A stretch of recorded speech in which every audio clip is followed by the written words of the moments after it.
জুলাই গণ অভ্যুত্থান স্মৃতি জাদুঘর আমরা বাইরে থেকে কিছু ছবি তুলেছিলাম, সেই ছবিগুলো ডিলিট করতে আমরা বাধ্য হয়েছি। কেন ছবি তোলা যাবে না এটার কোনো ব্যাখ্যা নাই। অর্থাৎ বাইরে থেকে এই চত্বরের যাতে একটা ঘাসও দেখা না যায় সেটা তারা নিশ্চিত করছেন।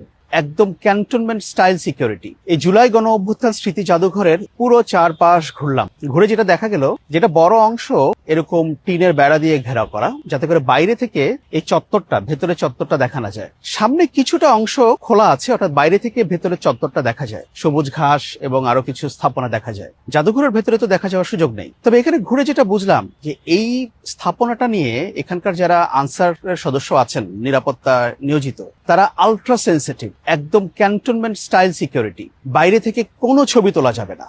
কেন ছবি তোলা যাবে না এটার কোনো ব্যাখ্যা নাই, এবং কোথাও কিন্তু লেখাও নাই যে এখানে কোনো ছবি তোলা যাবে না। আমরা বাইরে থেকে কিছু ছবি তুলেছিলাম, কিন্তু শেষ পর্যন্ত সেই ছবিগুলো ডিলিট করতে আমরা বাধ্য হয়েছি।